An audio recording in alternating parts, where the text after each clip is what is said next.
Il était une fois, dans un royaume lointain, un magnifique château perché au sommet d'une montagne, entouré de jardins florissants et de prairies verdoyantes. Dans ce beau château vivait la princesse Leïla, une jeune fille d'une grande beauté, possédant tout ce qu'une fille pourrait rêver. Le château était rempli de domestiques, les jardins regorgeaient de fleurs, et les pièces étaient décorées de dorures et de pierres précieuses. Mais, malgré tout ce luxe, il y avait quelque chose qui manquait au cœur de Leïla, quelque chose qu'elle ne parvenait pas à définir. Elle ressentait constamment une étrange solitude, comme si la vie manquait d'aventure et de changement. Leïla passait souvent son temps dans le jardin du château, regardant l'horizon, se demandant quel était le sens de la vie et où elle pourrait trouver ce qui la compléterait.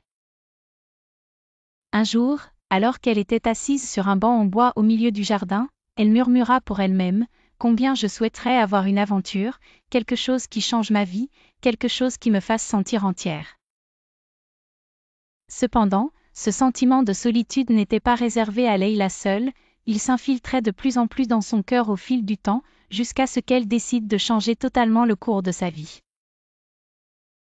Leïla décida de quitter le château et d'explorer le monde par elle-même.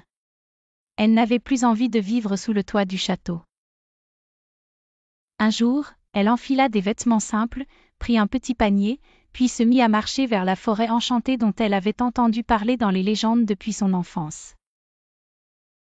La forêt était remplie d'arbres imposants et d'ombres mystérieuses. Le vent soufflait entre les arbres, parfois entrecoupé des bruits des animaux sauvages qui firent naître en Leïla un sentiment de peur et d'anxiété, mais elle était déterminée à continuer. Elle marchait avec précaution, remplie de curiosité mais aussi d'inquiétude. Soudainement, elle s'arrêta devant une vieille cabane qui semblait abandonnée et en ruine. Malgré son apparence effrayante, quelque chose la poussa à s'en approcher. Elle s'approcha doucement de la porte, et lorsqu'elle s'apprêtait à l'ouvrir, elle entendit une voix profonde provenant de l'intérieur. « Qui es-tu » La porte s'ouvrit lentement, révélant l'ombre d'une grande silhouette à l'intérieur de la cabane. Puis, la bête se montra devant elle, son visage terrifiant et ses yeux remplis de tristesse, la regardant d'un air perçant. Mais, malgré son apparence effrayante, quelque chose dans ses yeux trahissait de la douleur et de la souffrance. La bête dit d'une voix profonde « Pourquoi t'approches-tu de ma cabane » Leïla recula légèrement, mais rassembla son courage et répondit « Je suis perdue. Je cherche mon chemin pour retourner au château. » « Mais, qui es-tu ? Et pourquoi vis-tu ici, seule, dans cet endroit abandonné » La bête, soupirant profondément, « Je suis maudit. J'ai été maudit à cause d'une grave erreur que j'ai commise dans le passé. Je suis condamné à vivre sous cette forme laide pour toujours. Je ne peux retrouver ma vie normale que si je trouve quelqu'un qui m'aime sincèrement. » À ce moment-là, la bête ressentit une grande tristesse, et le cœur de Leïla se remplit de compassion pour lui.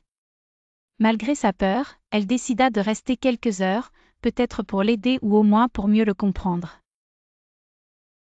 Les jours passèrent, et Leïla commença à rendre visite régulièrement à la bête. Elle découvrit que la bête avait un cœur bon mais une âme pure. Il l'aidait à cueillir des herbes dans la forêt et lui racontait son passé et la malédiction qui pesait sur lui. Au début, la bête était étrange dans ses expressions, mais avec le temps, elle commença à montrer un côté doux et amical, échangeant des histoires et des rêves avec elle.